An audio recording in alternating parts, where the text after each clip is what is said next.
ਸੈਲਾਨੀਆਂ ਨੂੰ ਬਚਾਉਣ ਦੇ ਲਈ ਅੱਤਵਾਦੀਆਂ ਦੇ ਨਾਲ ਲੜਿਆ ਕਸ਼ਮੀਰੀ ਆਦਿਲ ਹੁਸੈਨ। ਜੀ ਹਾਂ, ਇਹ ਕਹਾਣੀ ਡਰੇ ਸਹਿਮੇ ਲੋਕਾਂ ਵਿਚਾਲੇ ਖੜੇ ਇੱਕ ਨੀਡਰ ਤੇ ਸਾਹਸੀ ਯੋਧਾ ਦੀ ਹੈ।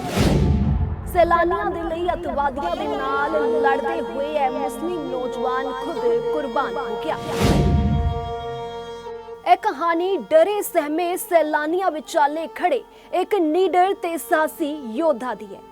ਇਹ ਕਹਾਣੀ ਉਸ ਕਸ਼ਮੀਰ ਦੇ ਨੌਜਵਾਨ ਸੈयद ਆਦਿਲ ਹੁਸੈਨ ਦੀ ਹੈ, ਜਿਸ ਨੇ ਆਪਣੀ ਜਾਨ ਦੀ ਪਰਵਾਹ ਕੀਤੇ ਬਿਨਾਂ ਅੱਤਵਾਦੀਆਂ ਦਾ ਡਟ ਕੇ ਸਾਹਮਣਾ ਕੀਤਾ। ਇੱਕ ਨੌਜਵਾਨ ਜੋ ਸੈਲਾਨੀਆਂ ਵਿਚਾਲੇ ਖੜਾ ਹੋਇਆ ਸੀ, ਜੋ ਸੈਲਾਨੀਆਂ ਨੂੰ ਬਚਾਉਣ ਦੀ ਕੋਸ਼ਿਸ਼ ਕਰ ਰਿਹਾ ਸੀ, ਜਿਸ ਨੇ ਹਥਿਆਰਾਂ ਦੇ ਨਾਲ ਲੈਸ ਅੱਤਵਾਦੀਆਂ ਦਾ ਡਟ ਕੇ ਸਾਹਮਣਾ ਕੀਤਾ, ਆਪਣੀ ਜਾਨ ਦੀ ਪਰਵਾਹ ਕੀਤੇ ਬਿਨਾਂ, ਤੇ ਅੰਤ ਦੇ ਵਿੱਚ ਸੈਲਾਨੀਆਂ ਨੂੰ ਬਚਾਉਂਦੇ ਇਹ ਨੌਜਵਾਨ ਖੁਦ ਹੀ ਕੁਰਬਾਨ ਹੋ ਗਿਆ। ਇੱਕ ਮੁਸਲਿਮ ਨੌਜਵਾਨ ਸੈयद ਆਦਿਲ ਹੁਸੈਨ, ਜੋ ਕਿ ਡਰੇ ਸਹਿਮੇ ਸੈਲਾਨੀਆਂ ਵਿਚਾਲੇ ਖੜਾ ਰਿਹਾ ਅਤੇ ਉਸਨੇ ਪੂਰੀ ਕੋਸ਼ਿਸ਼ ਕੀਤੀ ਕਿ ਆਪਣੇ ਇਲਾਕੇ ਦੇ ਵਿੱਚ ਆਏ ਮਹਿਮਾਨਾਂ ਦੀ ਉਹ ਜਾਨ ਬਚਾਵੇ, ਪਰ ਅੰਤ ਦੇ ਵਿੱਚ ਅੱਤਵਾਦੀਆਂ ਦੀ ਗੋਲੀਆਂ ਦਾ ਸ਼ਿਕਾਰ ਹੋ ਗਿਆ ਤੇ ਕੁਰਬਾਨ ਹੋ ਗਿਆ ਸੈਲਾਨੀਆਂ ਦੀ ਜਾਨ ਬਚਾਉਂਦੇ। ਪਹਿਲਗਾਮ ਦੇ ਵਿੱਚ ਹੋਏ ਅੱਤਵਾਦੀ ਹਮਲੇ ਨੇ ਕਈ ਮਾਸੂਮ ਲੋਕਾਂ ਦੀ ਜਾਨ ਲੈ ਲਈ। ਇਸ ਦੁਖਾਂਤ ਦੇ ਵਿਚਕਾਰ ਇੱਕ ਕਹਾਣੀ ਸਾਹਮਣੇ ਆਈ ਜੋ ਸ਼ਾਇਦ ਕੋਈ ਹੀ ਜਾਣਦਾ ਹੈ। ਇਹ ਕਹਾਣੀ ਹਿੰਮਤ ਅਤੇ ਇਨਸਾਨੀਅਤ ਦੀ ਇੱਕ ਉਦਾਹਰਣ ਬਣ ਗਈ ਹੈ।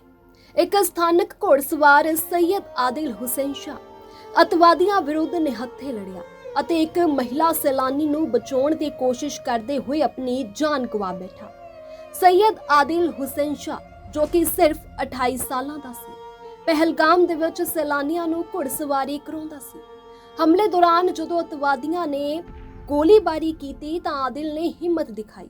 ਰਿਪੋਰਟਾਂ ਅਨੁਸਾਰ ਉਸਨੇ ਇੱਕ ਅੱਤਵਾਦੀ ਤੋਂ ਰਾਈਫਲ ਖੋਹਣ ਦੀ ਵੀ ਕੋਸ਼ਿਸ਼ ਕੀਤੀ ਅਤੇ ਇੱਕ ਮਹਿਲਾ ਸੈਲਾਨੀ ਨੂੰ ਬਚਾਉਣ ਦੇ ਲਈ ਅੱਤਵਾਦੀਆਂ ਦੇ ਨਾਲ ਝੜਪ ਵੀ ਕੀਤੀ, पर अंत दे विच वो खुद मारिया गया। हरकत की गई है इस अटैक में जिनकी जानें गई, हम उनको श्रद्धांजलि पेश करते हैं और कंडम करते हैं।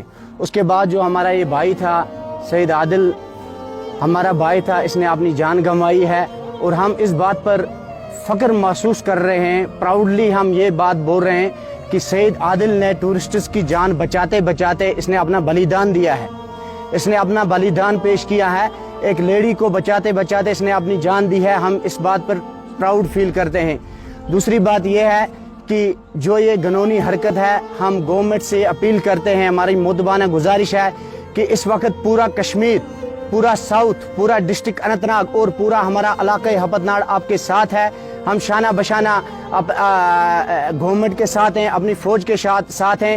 अब वक्त आ गया है कि जो ये लोग हैं, ये बदमाशी जिन्होंने की है, बिल्कुल जब ये फायरिंग हुई उधर तकरीबन 6000 लोग थे, उसमें टूरिस्ट्स थे, उसमें होटल वाले थे, उसमें फ़ोटोग्राफर्स थे और उसमें गाइड थे और उसमें ये घोड़े वाले थे और ये आदिल भी वहीं पर था।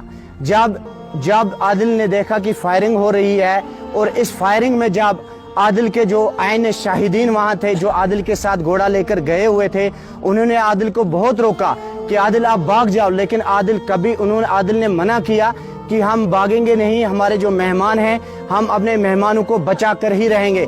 और इन टूरिस्ट्स की जान बचाते बचाते आदिल ने अपनी जान गंवाई है।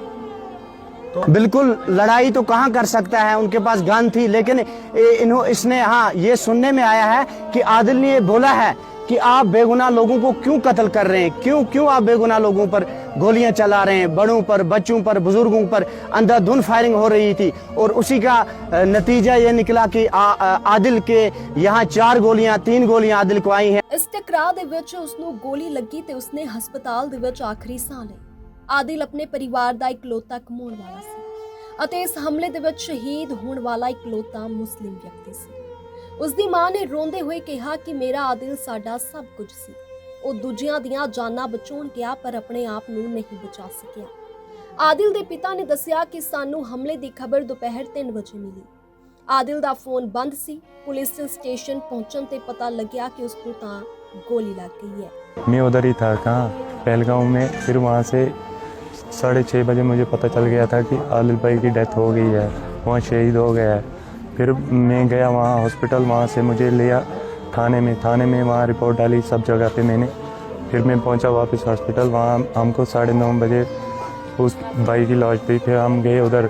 ये सुना टूरिस्ट ने भी बोला कि आदिल भाई लड़ रहा था हमारे लिए, टूरिस्ट के लिए लड़ा। वो गया था वहाँ उनको बताने कि ये क्या मसला, आप क्यों बेवजह इनको मार रहे हो। तो उन्होंने उसको भी गोली मारी, एक यहाँ सीने गर्दन पे मारी, 2 यहाँ सीने पे, बाकी सबको एक एक गोली लगी थी, हेडशॉट ही लगे थे सबको। मैंने देखा अपनी आंखों से, 30 आदमी मारे थे उन्होंने। वो टूरिस्ट 29 थे और आदिल भाई लेके 30 थे। वो मैंने सबको देखा अपनी आंखों से, अपने हाथों से उनको उतारा। ਹੁਸੈਨ ਦੀ ਬਹਾਦਰੀ ਦਾ ਜ਼ਿਕਰ ਜੰਮੂ ਕਸ਼ਮੀਰ ਦੇ ਮੁੱਖ ਮੰਤਰੀ ਨੇ ਵੀ ਕੀਤਾ ਹੈ। ਕਸ਼ਮੀਰ ਤੇ ਕੇਂਦਰ ਸਰਕਾਰ ਨੂੰ ਅਵਾਰਡ ਦੇ ਨਾਲ-ਨਾਲ ਆਦਿਲ ਦੇ ਪਰਿਵਾਰ ਨੂੰ ਵਿੱਤੀ ਸਹਾਇਤਾ ਵੀ ਦੇਣੀ ਚਾਹੀਦੀ ਹੈ। यहाँ हमारा एक गरीब नौजवान मजदूरी करके रोजी रोटी कमाने वाला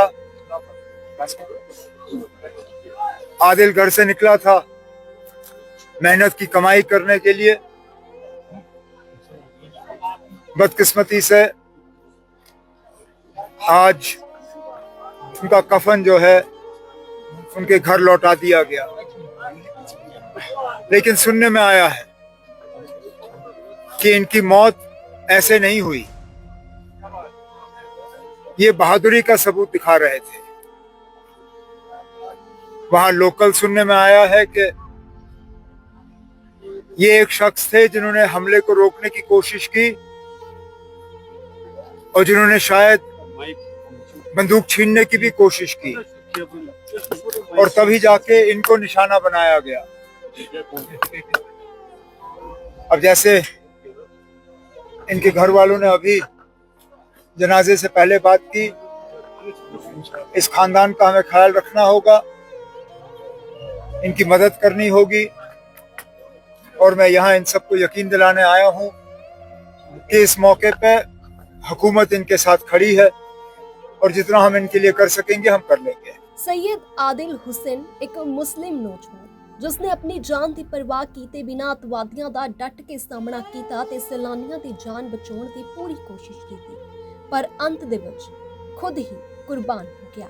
ਇੱਕ ਕਸ਼ਮੀਰੀ ਜੋ ਸੈਲਾਨੀਆਂ ਦੇ ਵਿੱਚ ਖੜਾ ਸੀ ਅਤੇ ਆਪਣੀ ਜਾਨ ਦੀ ਪਰਵਾਹ ਕੀਤੇ ਬਿਨਾਂ ਹਥਿਆਰ ਦੇ ਨਾਲ ਲੈਸ ਅਤਵਾਦੀਆਂ ਦੇ ਨਾਲ ਭਿੜ ਗਿਆ ਅਤੇ ਆਪਣੇ ਇਲਾਕੇ ਦੇ ਵਿੱਚ ਆਏ ਮਹਿਮਾਨਾਂ ਨੂੰ ਬਚਾਉਣ ਦੇ ਵਿੱਚ ਲੱਗ ਗਿਆ, ਪਰ ਉਸਨੂੰ ਨਹੀਂ ਸੀ ਪਤਾ ਕਿ ਹੁਣ ਉਹ ਖੁਦ ਵੀ ਮਾਰਿਆ ਜਾਵੇਗਾ। ਮੁਸਲਿਮ ਨੌਜਵਾਨ ਸੈਯਦ ਆਦਿਲ ਹੁਸੈਨ ਦੀ ਬਹਾਦਰੀ ਨੂੰ ਅਸੀਂ ਸਲਾਮ ਕਰਦੇ ਹਾਂ। News desk report, live Punjabi TV.